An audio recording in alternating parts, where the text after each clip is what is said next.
6 months later. Wait, stop. Don't skip this video because I've got great news for you and your hair. If you are tired of losing or receding or you want to get your confidence back, I've got an incredible offer and opportunity for you. Technically... Stop!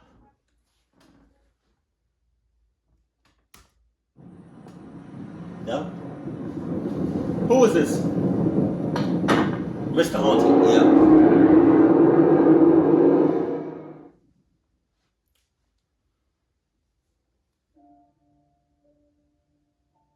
Right. I don't really do food deliveries like that. Only time I might do is like if I'm sick. Even then, I might just don't know. So I've been a delivery driver for about 3 years, ever since the start of the pandemic. Right. It's a lot more stressful than people think, and I've dealt with several different customers, but this one takes the prize. It was a Thursday, and I had been doing Uber Eats orders for people who just preferred to stay home. Most of the time, I do orders until really late in order to keep the cash flowing. Since this was around the time where these delivery apps really started to take off, I took advantage of it and worked both Uber Eats and DoorDash. On this particular day, I had been using Uber Eats. Not before long, I had received one order from a house that wasn't too far away, and the order was pretty big, which basically meant an extra tip. I drive to the given restaurant, obtain the order, and drive the 10-minute drive to the given address. That don't necessarily mean a tip, though. You know what I mean? People can be on hard times, or people can just be stingy as shit. You could easily pick up a large order. It's mad traffic. When you get to the restaurant, it's probably a line already for the online orders. So you got, there's that. The order might be wrong, so there's that. Now you picked it up. Right now it's some more traffic. There's that. God forbid it's raining. God forbid it's an accident. There's that.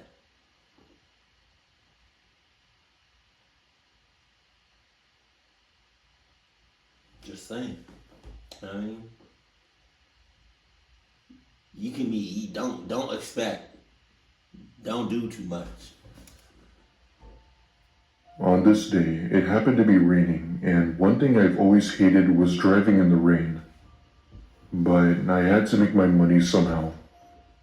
It's about 4 in the afternoon, and as I'm driving, I turn into the road where the house was. Now, in order to get to this house, you'd have to go down this narrow pathway that cuts straight into a wooded area. To say the least, it was pretty much a well-hidden path unless you accidentally stumbled upon it or knew where you were going. I pull onto this dirt road, driving as slowly as I can, and pull up to a small one-storied house. At the front of this house was a man sitting in his rocking chair, listening to the rain. I get out of my car, and he gets up to come help me with the food. Okay. At first, he genuinely seemed like a pleasant guy. He looked like your typical redneck, but he was respectful and apologized for the confusion of his location. Don't do too much. I had said that it wasn't a problem, and to have a nice day. Before I was about to get back in my car, he then asks if I wanted to come inside to try some pastries he had made earlier. Alright! There it is, Adam. There it is, Adam. There it is. That's crazy.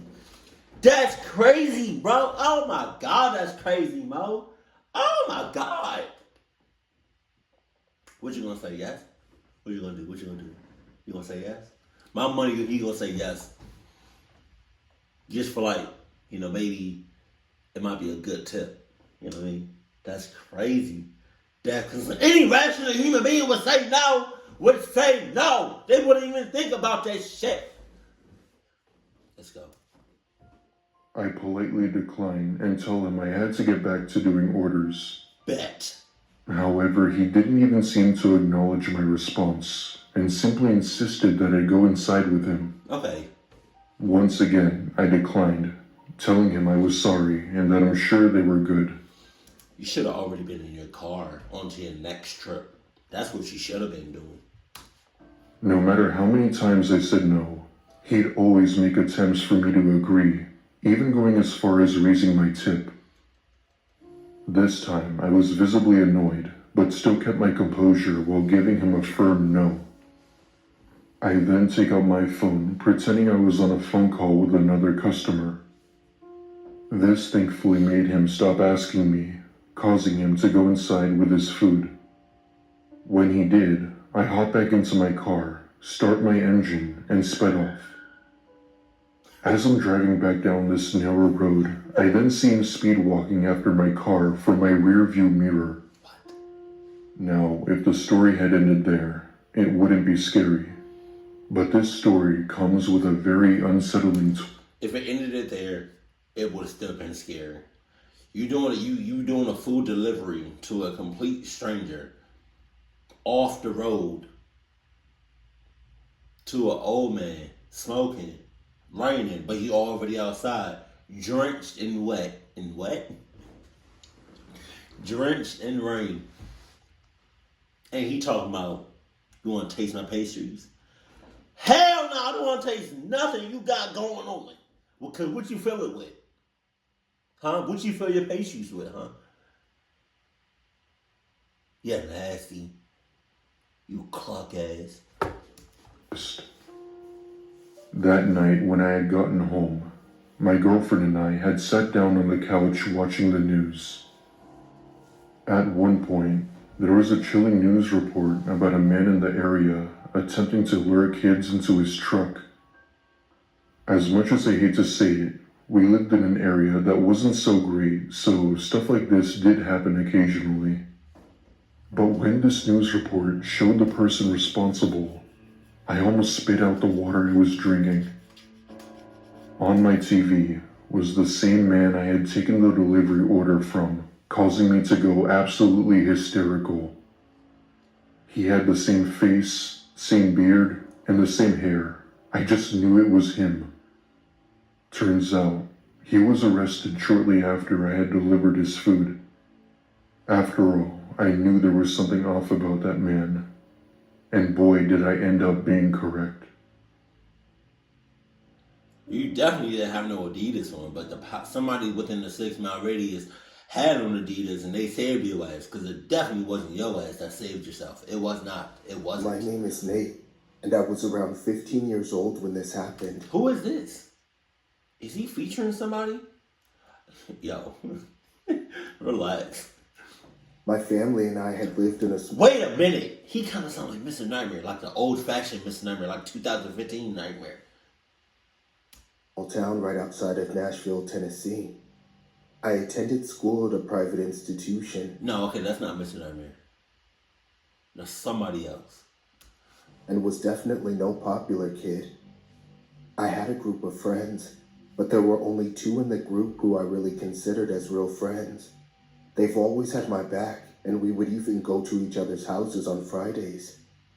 One night, my parents were out of state for a work event, and being the rebellious kid I was, I had both my friends over for a movie night.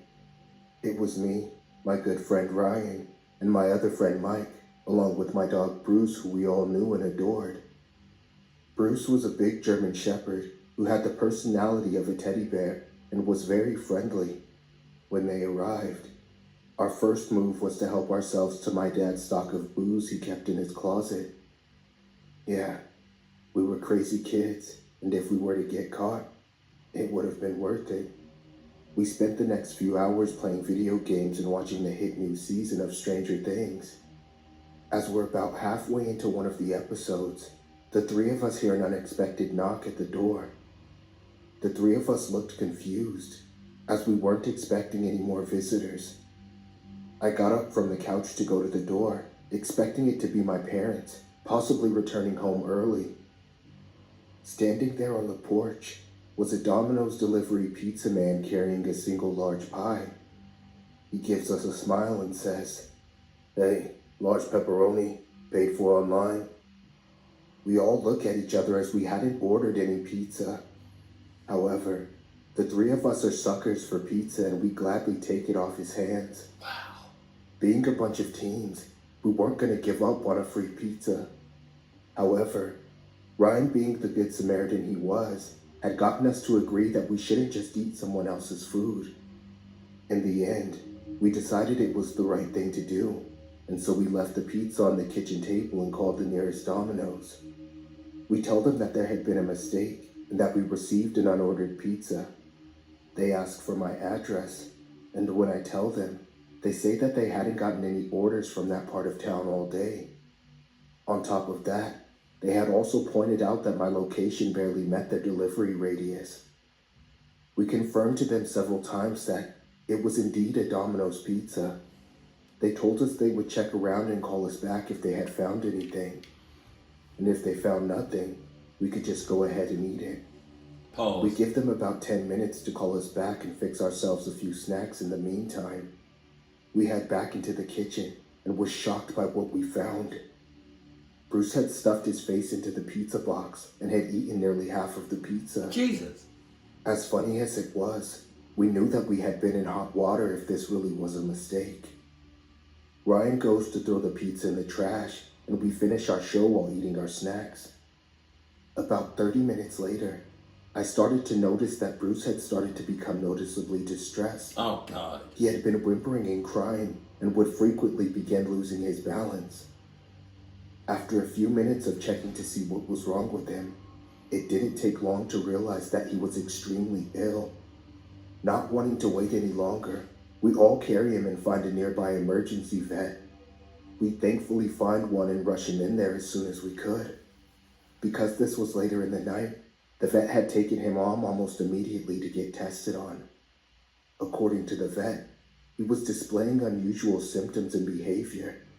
Upon running a few more tests, they had found something that nearly turned our stomachs. There had been several traces of strychnine found in Bruce's system. Of what?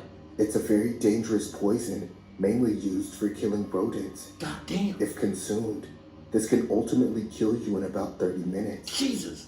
It turns out that the cheese on the pizza had been laced with it. My parents had to come home right away when they found out, and we had told the police everything. We even tried describing the guy who had given us the pizza, but nothing came of it. Because he had looked like any ordinary pizza delivery person, there was no way to accurately describe what he looked like. There had been no reports in the area of other people receiving a poisoned pizza. The good news was that Bruce did thankfully survive with proper treatment. However, if we would have waited just 10 minutes later, chances are he wouldn't have made it. If you ever get food deliveries to your house that you never ordered, call the company it was from to confirm. It might just save your life. Or just don't eat it. You clock asses.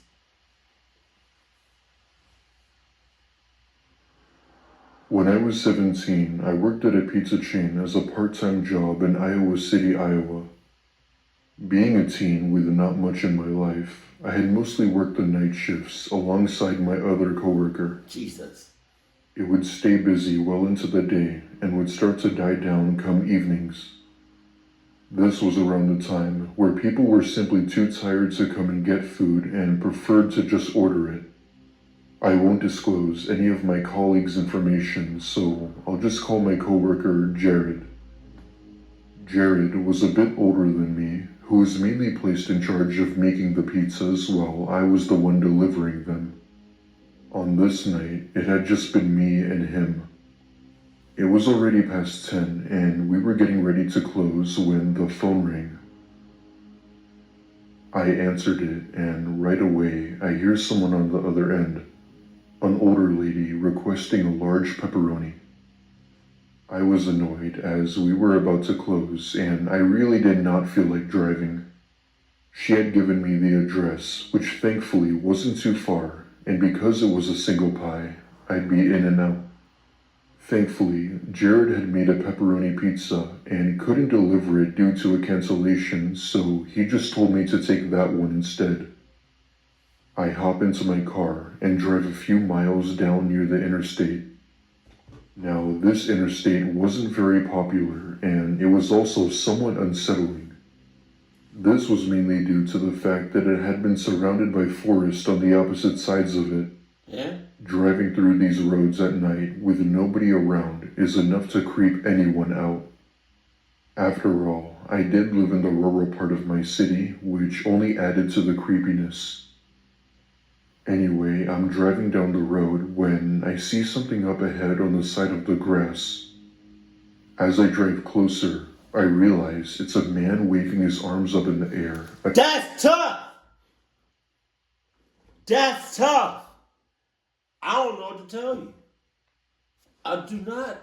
Hey. That's tough. Attempting to flag me down. Now, I would have just drove by him, but earlier that week, I had heard the phrase, "Character is what you do when no one is looking." What? And for whatever reason, I guess that was the night I decided that I was a man of character. Oh, yeah. Huge mistake. I'm the man of running. I pull over slowly and roll down my window just a tad before asking him if he needed help. Right away, he starts rambling on about how he was taking his dog for a walk when it ran off into the woods. He then offers me $300 if I could help him find his dog, as it was near and dear to him. All right, bet. Cool. Let me go ahead and get the $300 off you. Appreciate you. I would have drove right off. Almost immediately, alarms start going off in my head as he's telling his story. 1. Who walks their dog in the middle of an interstate? 2. If he did have a dog, why is he walking it at this time of night? And 3. The forest area is barricaded by wired fences, so there's no way the dog would have just jumped over it. I might have been naive, but I wasn't born yesterday. Might have? I apologized, telling him I'd be unable to, as I had to deliver this pizza and that it couldn't be late. However, he disregarded what I had said and basically tried pressuring me into helping him. I tell him no once again. Just as he was about to say something, I hear clear as day a blood-curdling scream from the woods calling for help. From my point of view, it sounded like a woman's cry for help. It was then when I had looked at this person who now had this menacing glare. He looks around for a brief second, leans in toward my car, and tells me to leave in a more upset tone. Not giving it a second thought, I speed down the road, not looking back. The rest of my delivery went smoothly, but I still couldn't shake the feeling off of what had happened. I reported my encounter to the police, and I was later told that they had searched the area, but had found no sign of anyone. The next day, I had gone back to my job and quit right then and there. No more late-night deliveries for me. Till this day, I'm still not sure what I encountered that night. I'm not sure if it was someone that really did lose their dog or something much worse. What? You literally hear off in the distance in the woods, "Somebody help me." And you don't know what that was? Come on, man. That was cluckness at its finest. I forgot it just ends like that. Okay. Yeah, to each his own, to anybody that's a delivery person right now. Because I don't know who wants to be a delivery person. I mean, you got some people out there. You know what I mean? You got some people out there that wants to be a janitor, that wants to clean attics, that wants to be Uber drivers, that wants to be delivery persons. That's not for me. That ain't it. It's not it. Cause all them things that I just said are clucked ass jobs. Janitors, they always seeing shit. Delivery persons, they always at some point in time, you're gonna come across somebody on some clock shit.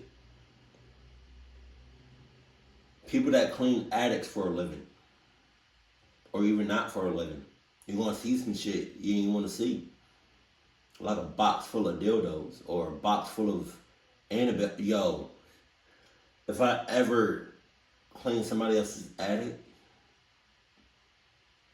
and I see like a pile or a box full of like Annabelle dolls, I'm out that motherfucker. I'm out. I'm out. And you gonna need to pay me for my time and suffering too, and taxes. So a good 10,000, and I was there for 3 minutes. Keep it cool, keep it classy, and I love you. Stay happy, my family.